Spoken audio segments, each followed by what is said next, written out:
So we are continuing our series on God's faithfulness, and I hope that you are not only enjoying the series in terms of ano yung naibibigay sa atin itong katotohanan, pero nakikilala po natin ang Panginoon at naiintindihan natin din sa sarili natin kung paano natin siya nakikilala. So by way of a short review, ito na po yung mga napag-usapan natin the past couple of Sundays. We talked about the faithfulness of God, trusting in God's unchanging nature. That was the first Sunday of this month. And then last Sunday, pinag-usapan po natin remembering God's faithfulness, reflecting on God's past work. Nag-usapan po natin yung the power of remembrance and the power of learning from the past. Today, pag-uusapan po natin faithfulness in hard times, relying on God's promises during struggles.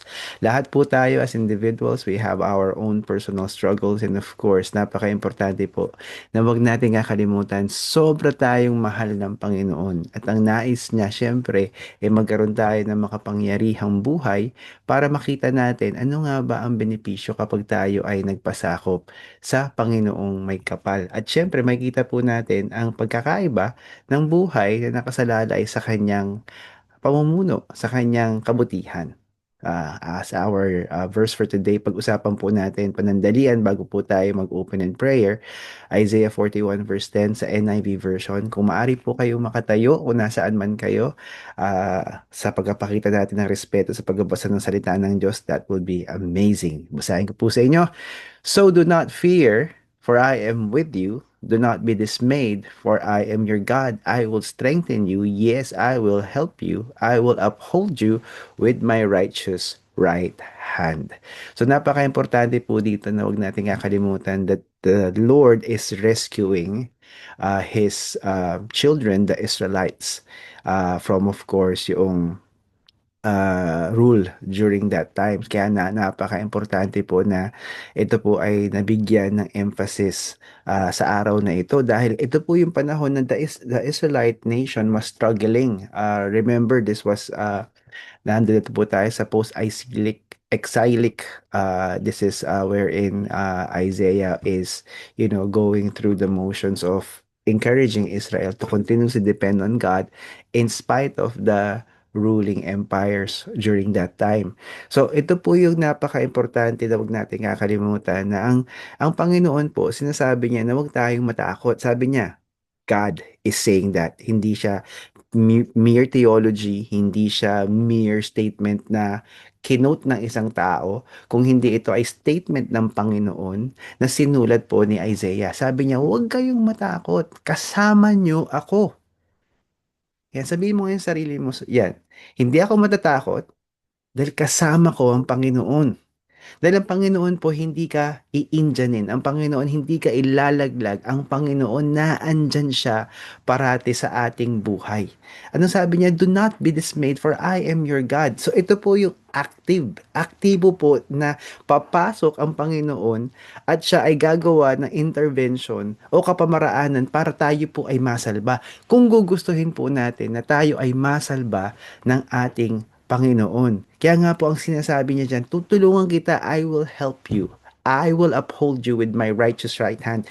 Hindi niya sinabi na I will just uphold you. Ang sinabi po ng Panginoon, I will uphold you with my righteous right hand. Ang right hand po ay ang simbolo ng authority at kapangyarihan ng Panginoon. At ang sabi niya, my righteous, ibig sabihin ng aking kapamaraanan, aking katwiran, iaangat kita at ikaw ay aking, ang sabi ng Panginoon, napakaliwanag po, sasalbahin. I will deliver you, I will save you, dahil ito po ang pangako ng Panginoon sa atin. Grabe po ang pangako ng Panginoon kung titingnan natin. Alam niya na ang takot ang magbibigay sa atin ng posisyon para hindi kumilos o mataranta o malungkot, malumbay at makalimutan siya at lumayo sa kanya. Kaya nga sinabi niya, huwag kang matakot. Huwag mo hayaan na ang takot ay maging hadlang sa iyong buhay. At dahil ang pangako niya, sabi niya, kasama mo ko. Opo, kasama natin ang Panginoon.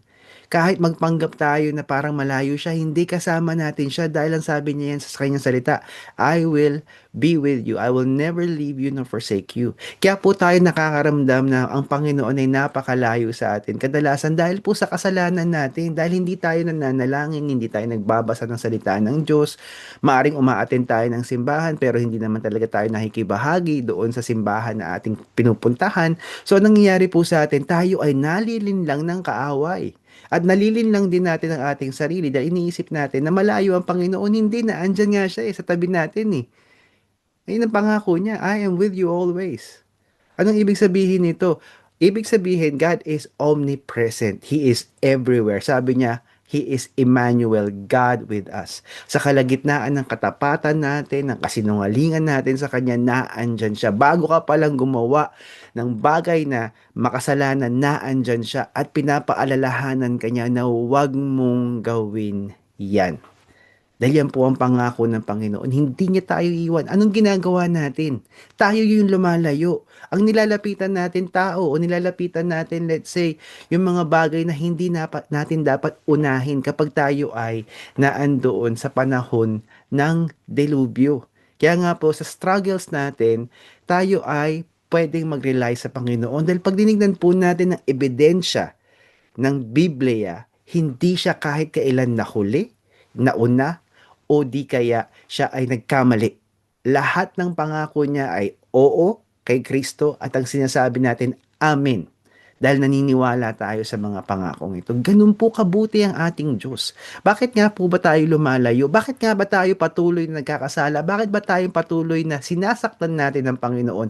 At sa prosesong ito, nawawalan tayo ng pag-asa. Dahil nananakaw sa atin yung relasyon natin sa Panginoon. Walang pinagkaiba yan, let's say, sa mag-asawa o sa mag-ama o mag-ina. Di po ba ang pangit kapag hindi maayos yung relasyon natin sa kanila? Tila nawawala ang ating connection sa kanila? Tila tayo ay malayo sa kanila kahit nasa isang tahanan lang tayo? Pwede naman tayong lumapit sa kanila, pwede tayong makipag-usap sa kanila, ngunit dahil let's say tayo yung may kasalanan, tayo yung may pride, ayaw natin maki-fellowship sa ating mga mahal sa buhay. Ngunit naandun lang naman sila, they are a stone's throw away. At kadalasan po sa mga mabubuting magulang na kilala ko, tulad ko po, hindi sa tinataas ko ang aking bangko, kundi mabuti po talaga akong magulang, mabuti po akong asawa dahil sa grasya ng Panginoon. At ang ginagawa ko po, ako po ay nakipag-fellowship kahit galit ang aking mga mag-anak o ang aking asawa sa akin. I will try and hold on to the opportunity to be in fellowship with them. Because I want to have that relationship with them and I want them to experience yung goodness ng Panginoon through my life. Kaya nga po kung titingnan natin, hindi po talaga nawawala ang Panginoon. Ano sabi niya? I will strengthen you. Papalakasin kita. Sabi niya gano'n, I will strengthen you. Ano pa? I will help you. Tutulungan ka ng Panginoon. Kung ikaw ay hihingi ng tulong sa Kanya, kung ikaw ay hihingi ng lakas sa Kanya, ibibigay niya yun. At anong gagawin niya? I will uphold you with my righteous right hand. Tayo po ay manalangin. Ama naming Diyos, kayo po ang magpala sa mensahe mo sa araw na ito. Hayaan niyo po, Panginoon, ang lahat ng nanonood, ang lahat po ng naikinig, maranasan po ang inyong presensya. Maranasan po na naandyan ka. Kahit anong lagay ng aming buhay, naandyan ka. Pwede ka namin maasahan. Pwede ka namin hingan ng tulong. Pwede ka naming lapitan. At ang nararapat nga po, kayo ang una naming dapat lapitan sa lahat ng dilubyo. Ang mga Israelita po ng mga panahon na ito, sila po ay threatened with their existence. It's an existential crisis for them. Maari silang mapugutan ng buhay sa oras na yun. Pwede silang mamatay. At ang sabi ng Panginoon through the prophet Isaiah, do not fear. Isipin mo na lang ang Panginoon na nagsasabi ngayon sa iyo, huwag kang matakot, kasama mo ako. Huwag kang matakot, kasama mo ako, sabi ng Panginoon. Naandito ako para salbahin ka. Naandito ako para bigyan ka ng kalakasan. Naandito ako para maranasan mo ang kapangyarihan ko, sabi ng Panginoon. At iaangat kita sa pamamagitan ng kanang kamay ko. kanang kamay ko ng kapangyarihan at katuwiran. At that is the truth.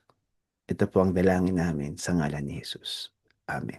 So meron po tayong pag-uusapang dalawang bagay sa araw na ito upang lalo po natin makita ang kapangyarihan ng salita ng Diyos. Una po, holding on to God's promises. Kapag tayo po ay may struggle, it's always nice to hold on to God's promises. Una po, lahat ng pangako na nakalagay sa Biblia, uulitin ko po, they are yes in Christ and we say amen to that. At syempre, pangalawa po, kung meron tayong pupuntahan, kung hihingi tayo ng saklolo, ang unang hihingan natin ng saklolo ay ang ating Panginoon. Kung tayo ay nasa life-threatening situation, tayo ay hihingi ng refuge sa ating Diyos na makapangyarihan sa lahat. Pag-usapan po natin una, holding on to God's promises, Romans 8:28. Amplified version. Kung maaari po kayo tumayo with me, that will be awesome habang binabasa po natin ang ating salita ng Diyos. Basahin po natin while you are all on mute. Sabi po rito, and we know with great confidence that God, who is deeply concerned about us, causes all things to work together as a plan for good for those who love God, to those who are called according to His plan and purpose. And hayaan niyo pong pagpalain ang salita ng Diyos at lalo natin manamnam ang kanyang sinasabi at ito po ay tumimo sa ating puso at isipan. Napakalupit po ng pangako ng Panginoon dito dahil sinasabi po ng Panginoon, una sa lahat, siya ay nag-aalala sa atin. Nag-aalala siya sa mga taong nagmamahal sa Kanya. Yan po ang nating kakalimutan dyan. Yung mga sumusunod sa Kanya. Yung tinanggap siya bilang Diyos at tagapagligtas at nakakaniig siya araw-araw. At syempre, ito yung mga tao na patuloy na nagmamahal sa Panginoon at sumusunod sa kanyang salita. Kasi syempre po, ang ebidensya ng pag-ibig sa Panginoon ay ang pagsunod, ang pagbabago, ang pagiging mala Kristo Jesus sa kanilang ugali, sa kanilang sakalita, sa kanilang kilos, sa kanilang mga bagay-bagay na ginagawa sa kanilang buhay. Sila ay nagiging source ng inspirasyon. Ang sabi po ng Panginoon dyan, lahat ng maaring mangyari sa ating buhay ay may plano, may maliwanag na patutunguhan. Dahil lahat ng mga bagay na mangyayari, ito ay plano ko para sa inyo, para sa kabutihan ng mga nagmamahal sa akin, sabi ng Panginoon. At kayo ay tinawag ko ayon sa plano ko at purpose ko. At syempre, kung titingnan po natin, nagsisimula po yan sa pagtanggap natin kay Jesus bilang Diyos at tagapagligtas. Kapag siya po ay tinanggap natin, tayo po ay papasok sa relasyon na tayo ay kanyang magiging adopted children. Siya po ay magiging ama natin. Ah, amang Diyos na makapangyarihan sa lahat dahil sa pananampalataya na iginawad natin sa oras ng desisyon na yun dahil sa pag-respond natin sa invitation ni Jesus bilang Diyos at tagapagligtas. So ano pong sinasabi niya? Ano man ang mangyayari sa ating buhay, ito man ay disiplina, ito man ay pagsubok, o ito man ay mga bagay na hindi natin inaasahan o ayaw natin mangyari at hindi ito komportable sa ating buhay, ito ay parte ng isang gandang plano sa ating buhay. Kung tayo po ay nawalan ng trabaho, may dahilan ng Panginoon. Lalong-lalo na kung tayo po ay masunurin sa Kanya, nagmamahal sa Kanya kasi yun po ang pinagbabasihan ng kondisyon ng kapangyarihan ng Panginoon na iginagawad niya sa mga taong sumusunod at nagmamahal sa Kanya at nag-umpisa yan sa pagtanggap kay Jesus bilang Diyos at tagapagligtas. Kung titingnan po natin, available sa lahat ng anak ng Diyos ang lahat ng kailangan upang tayo ay mabuhay ng makapangyarihan. Katulad po ng pangako ng Panginoon. Maraming pagpapala ang igagawad ko sa inyo kung kayo ay susunod sa aking mga salita. At itong mga pagpapala na to ay nakalista sa Book of Deuteronomy, chapter 28, the blessings for, of course, obedience. At pag tinignan po natin ito, talagang maliwanag. Maliwanag pa sa sikat ng araw sa umaga na hindi umuulan. Maliwanag pa sa isang rainbow na nakita natin after, a storm. At ang rainbow po, huwag natin kakalimutan, covenant ng Panginoon niya na hindi na ulit lulubog ang mundo as part of God's judgment. So, ang dami pong pangako ng Panginoon. Ang kailangan lang ay masunod natin ang Panginoon at ang mga pangakong yan ay mangyayari sa ating buhay. Ano sabi ng Panginoon dito? sa Ephesians chapter 2 verse 10, meron siyang nilaang buhay sa atin. Good works planned ahead for us. Anong pangako ng Panginoon? Pag tayo ay nagbigay, babalik sa atin. Kahit anong binigay natin, ibabalik yan. Kahit anong ginawa natin, babalik yan. Gumawa tayo ng kabutihan, babalik yan. Gumawa tayo ng kasamaan, babalik sa ating lahat yan. Dahil yan ang pangako ng Panginoon. At syempre, kung meron tayong gagawin, may ginasundin natin ng Diyos. Ano po ang sinasabi niya? Kapag kasama natin ang mga kasalanan, magiging makakasalanan tayo. Kapag kasama natin ang mga matuwid sa Kanya, magiging matuwid din tayo. Dahil pangako po yan ng Panginoon, yan ang kanyang salita. At ang ito po yung importanteng pangako na huwag niyo kakalimutan. God will never leave nor forsake you. Kahit po tayo ay naging makasalanan, pag tayo ay nanalangin sa Kanya, if we draw near to Him, God draw near to us. Because that is His promise. He is a promise keeper. He is a deliverer. Kung meron tayong problema, lumapit tayo sa Kanya, bibigyan niya tayo ng solusyon. Hindi naman niya tayo tutungkabin doon sa problema dahil kailangan natin harapin yan. Ngunit bibigyan niya tayo ng grasya upang tayo ay maging matapang na harapin ang problemang yan. Dahil yan po ang pangako ng Panginoon. Sa mga tao nagsasalita ng katotohanan, babalik ang katotohanan sa kanila. Sa mga taong namumroblema, solusyon ang igagawad ng Panginoon. Sa mga taong natatakot, tatanggalin niya yung takot. Pero naandun pa rin tayo sa sitwasyon kung nasaan tayo, natagpuan ng Panginoon. Pero ang pangako niya, bibigyan niya tayo ng grasya. Bibigyan niya tayo ng solusyon. Bibigyan niya tayo ng plano kung paano tayo makakaalagwa o makakaahon doon sa ating pagkakadapa o pagkakalugmok sa putik ng kasalanan. Kung tayo ay namatayan ng mahal sa buhay, na agawad ang solusyon ng Panginoon, na tayo ay umangkla at umasa sa Kanya, oo, tayo ay malulungkot, pero bibigyan niya tayo ng grasya para malagpasan ang dilubyo ng buhay na ito. Marami pong struggles ang tao na ang may kagagawan ay ang tao din. Ngunit sa struggles na yan, dahil sa kasalanang nagawa natin, dahil sa mga maling desisyon natin, naandyan ng Panginoon para tayo ay salbahin. Katulad po ng mga Israelites. Sa katigasan po ng ulo nila, nagpadala first and foremost ang Panginoon ng ruling empire. It was the Babylon Empire. And then afterwards, Medes and Persia. And during that time, ito po ang panahon na disiplina ang Israelites. Pero in the process, sila po ay nagbalik loob sa Panginoon in their struggle. Grabe po ang Panginoon. Kung gusto po natin maging malaya sa kasalanan, ano sabi ng Panginoon? It is the Spirit, the Holy Spirit that sets us free. If Christ has set us free, we are free indeed. Nirescue po tayo ng Panginoon sa power ng death. Kaya nga po ang isang tao na may struggle sa takot niyang mamatay, maari pong mawala yung takot niya na siya ay mamatay dahil ang Panginoon po tinanggal niya ang kapangyarihan ng kamatayan. Kaya nga po yung mga nakaangkla sa Panginoon, nagmamahal sa Panginoon, nananalangin sila ng tama araw-araw, nagbabasa sila ng salita ng Diyos, they meditate upon it, ini-etch nila sa kanilang puso, nakikilala nila ang Diyos na makapangyarihan sa lahat, sila po ay nabubuhay ayon sa kalooban ng Panginoon at hindi sila matitinag. Ganun po ang kapangyarihan ng Panginoon. Ganun po kalupit ang kapayapaang pinagkaloob niya sa atin. Pangako po ng Panginoon yan sa kalagitnaan ng dilubyo, kalagitnaan ng bagyo, ang kapayapaan ng Panginoon na nalalagpasan niya ang kaisipan, karunungan at pagkakaunawa natin sa ating buhay. Ibang klase po yan. Minsan po kasi di po ba mararanasan natin na tayo ay binabash o tinotroll tayo ng mga mahal natin sa buhay dahil hindi natin pinaunlakan ang kanilang hiling. Kadalasan po kasi ang nagiging problema natin, lalo na kapag meron kang kaya, gusto mangutang ng mga tao na malapit sa'yo. Dahil tingin nila, bangko ka. At ang inaasahan pa nila kadalasan, pag nangutang sila, hindi nila babayaran yon. Kaya ganun sila ka-agresibo.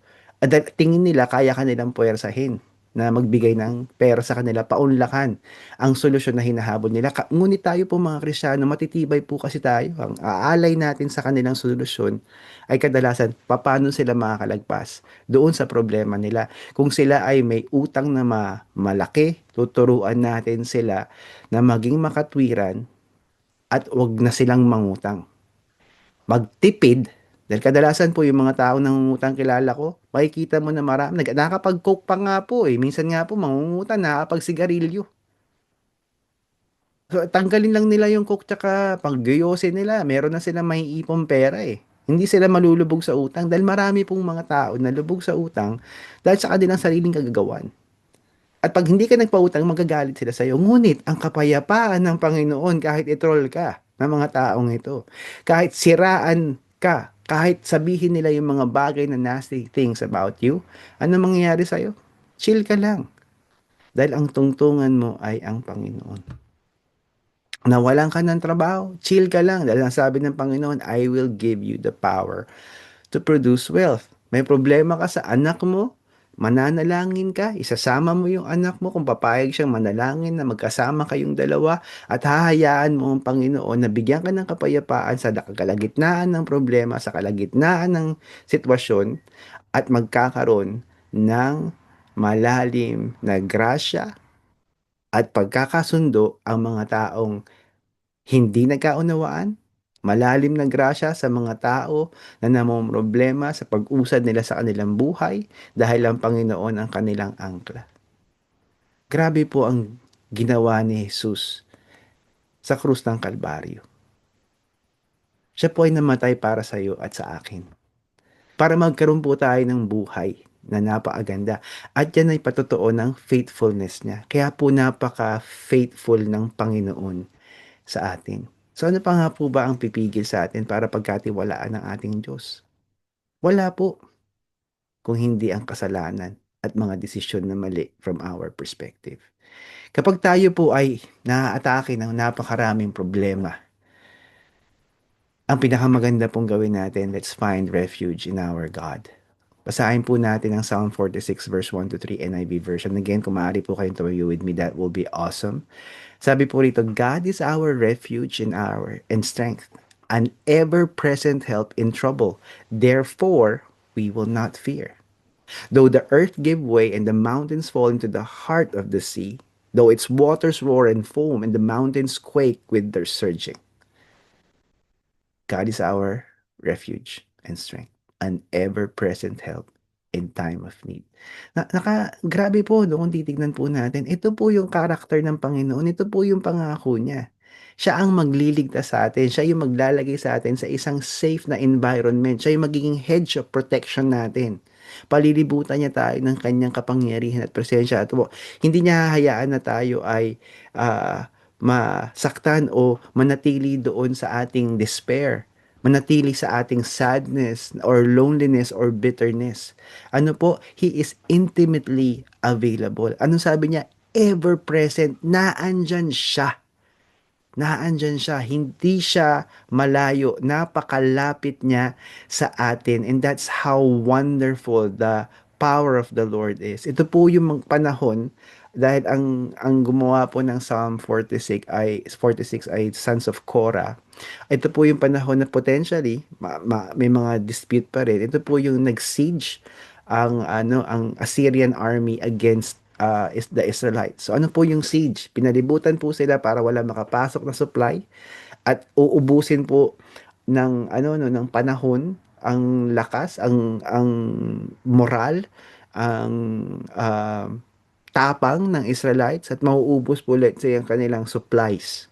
Pagkain, tubig, kung ano man supply dahil sila po ay napalibutan so nothing, no goods will come in and out at mag-aantayan lang yan.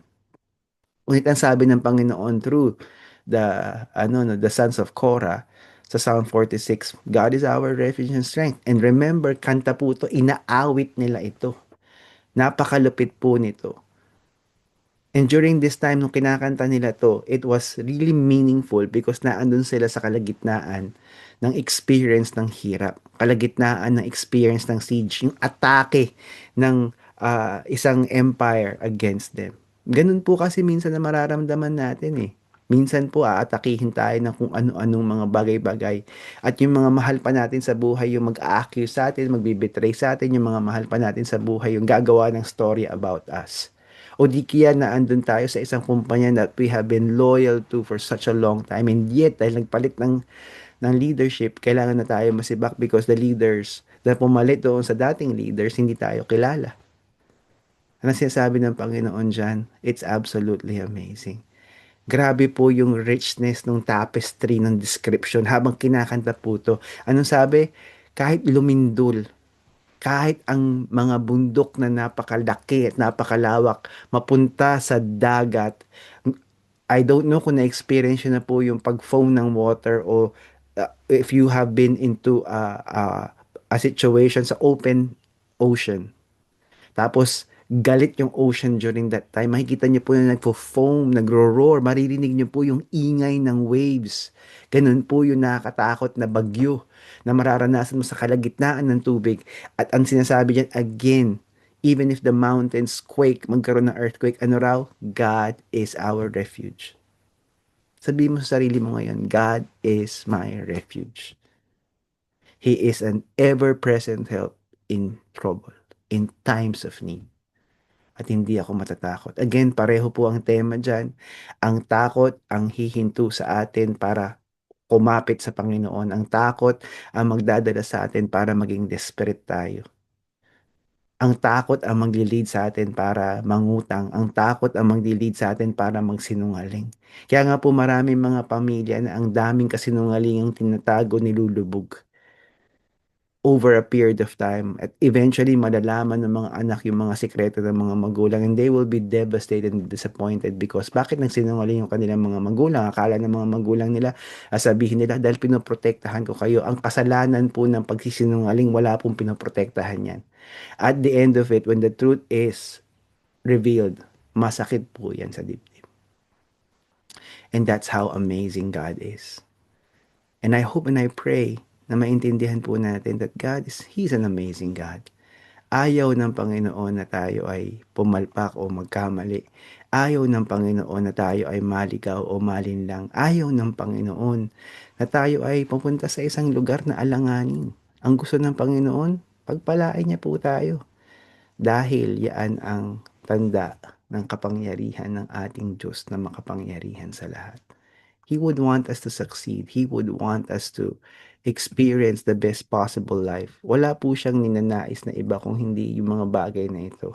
And this is how God wants us to experience Him. So let's bow down our heads and close our eyes in prayer. Sa mga kasama ko po na naganais at tanggapin si Jesus bilang Diyos at tagapagligtas, nais ko po kayong anyayahan sa oras at pagkakataon na ito. Napakabuti po ng ating Panginoon at nais niya na tayo ay magpasakop sa Kanya. Para siya ang ating maging Diyos at tagapagligtas. Para pwede natin siyang takbuhan. Katulad ng mga pangako na ating natunghayan sa araw na ito. So why don't you come to the Lord right now? 3 steps. Why don't you bow down your head and close your eyes? Ang una mong gagawin is to ask for forgiveness sa lahat ng kasalanang naalala mo. Habang ikaw ay nananalangin sa isipan mo o nananalangin verbally, it doesn't matter. Come to the Lord. Ingay mo ng tawad ang lahat ng kasalanang naalala mo dahil yaan ang unang hakbang para siya ay maging Diyos at tagapagligtas natin ng ating mga kasalanan ay mapatawad. That's how beautiful God is. The Bible is very clear that if we have a repentant heart, He is faithful and just to forgive us and cleanse us of all unrighteousness. Pangalawang hakbang, magpasalamat ka kay Jesus dahil siya ang ating Diyos at tagapagligtas. Siya ang dahilan kung bakit tayo ay may kaligtasan. Yes. Hallelujah. He is the reason for our salvation. Hallelujah. At ang pinaka-importanting hakbang, lumapit ka sa Panginoon at kailangan mong bigkasin ng iyong bibig sapat na marinig mo ang iyong sarili, ang mga panalangin ito. Pangungunahan kita, sabihin mo to sa Kanya, Jesus, nais ko po na Ikaw ay aking maging Diyos at tagapagligtas. Dahil ito po ang tama. Dahil ito po ang makabuluhan. At para Ikaw ay aking malapitan sa panahon ng pangangailangan. Naghari ka po sa aking isipan, sa aking buhay, sa aking puso. dahil ito ang tamang desisyon na maaari kong gawin. Amen.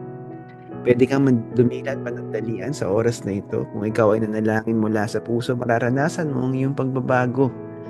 Pag-uwi mo, kung ikaw ay nasa lansangan sa oras na ito, di kaya habang ikaw ay ah, ah, nakakaranas ng hinagpis o lungkot, bigla mong matatagpuan na masusumpungan ng kapangyarihan ng Panginoon at tatanggalin niya ang mga bagay na yan sa iyo. At ikaw ay magkakaroon ng pagkauhaw sa panalangin, pagbabasa ng salita ng Diyos, at makakaranas ka sa pag-angkla sa Panginoon. Ito ay palatandaan na maaari kang totoong ligtas na. Lalong-lalo na kung ikaw ay magkaka-desire for discipleship at magkaka-desire ka for ministry.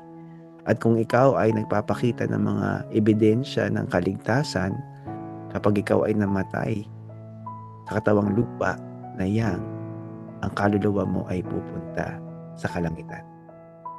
Hallelujah.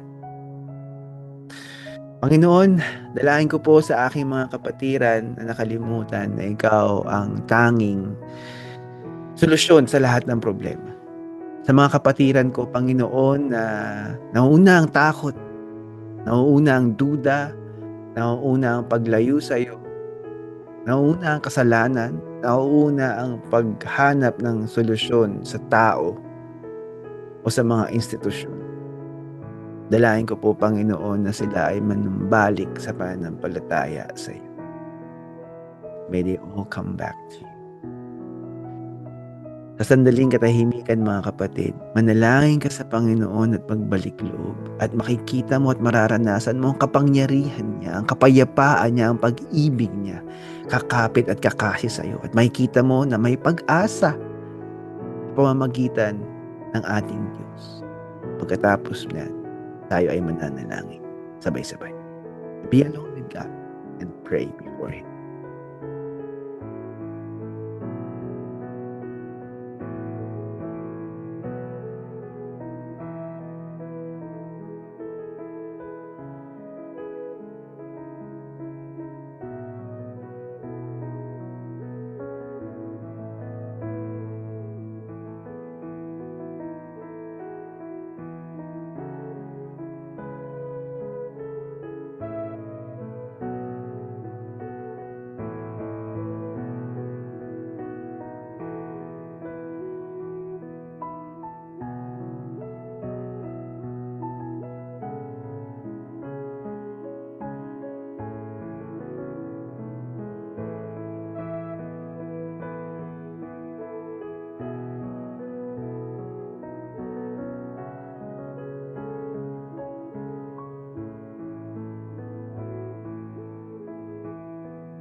Panginoon, maraming salamat po dahil ang pangako mo ay hindi nagbabago tulad ng iyong karakter. Panginoon, sa lahat po ng kasama namin sa oras na ito, nais ko po na hilingan kayo na bigyan niyo po lahat sila ng grasya upang malagpasan nila, Panginoon, ang mga problema na kanilang pinagdadaanan. At ang unang solusyon na kanilang sasaliksikin ay ang katwiran mo at ang solusyon mo. Dalahin ko po, Panginoon, sa mga dumulog sa iyo, na nanumbalik sa iyo, kayo po ang magbigay ng pagpapala sa kanilang lahat upang wag silang matakot na sundin ka. Wag silang matakot na sila ay umangkla sa iyo. Wag silang matakot dahil ikaw ay faithful. And therefore, Lord God, we should exercise our faith papunta sa iyo because wala kang ginawa, Panginoon, sa buhay ng iyong mga anak na ito ay naging palpak Lahat po, Panginoon, ng ginawa mo at gagawin pa sa iyong mga anak, para sa iyong mga anak ay para sa kabutihan naming lahat upang maranasan namin ang pagsalba mo sa kalagitnaan ng pinakamabigat na problema na maari naming maharap. Kaya sabi niyo, Panginoon, huwag kaming matakot dahil naandyan ka. Iaangat mo kami at iaahon mo kami ng makatwiran at makapangyarihang kanang kamay mo. Ang sabi mo, Panginoon, lahat ng mga nangyayari sa amin kapag kami ay nagmamahal sa iyo ay para sa kabutihan namin dahil tinawag mo kami according to your purposes and plans. At ang sabi niyo, Panginoon, you are our refuge and our strength. Ikaw ay parating handa na tumulong sa lahat ng mga anak mong handang humingi ng saklolo sa iyo. Naway maranasan namin ang pag-ibig mo at ang kapayapaan mo sa oras na ito. Baguhin niyo po kami. Ito po ang dalangin namin sa ngalan ni Jesus. Amen. Amen. Ayan, sa kasama po natin sa oras na ito, maraming maraming salamat po for being with us. It's a pleasure to share the Word of God sa inyong lahat sa oras na ito, and it's absolutely amazing for us to have this time together.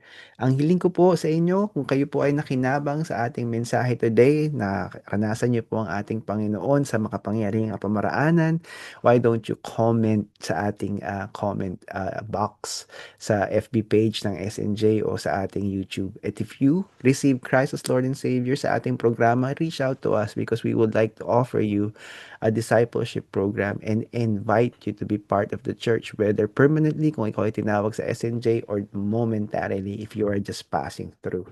And of course, hinihiling ko po sa lahat ng mga viewers natin, become part of our virtual evangelist by sharing the content that you have experienced today. So God bless you and keep you.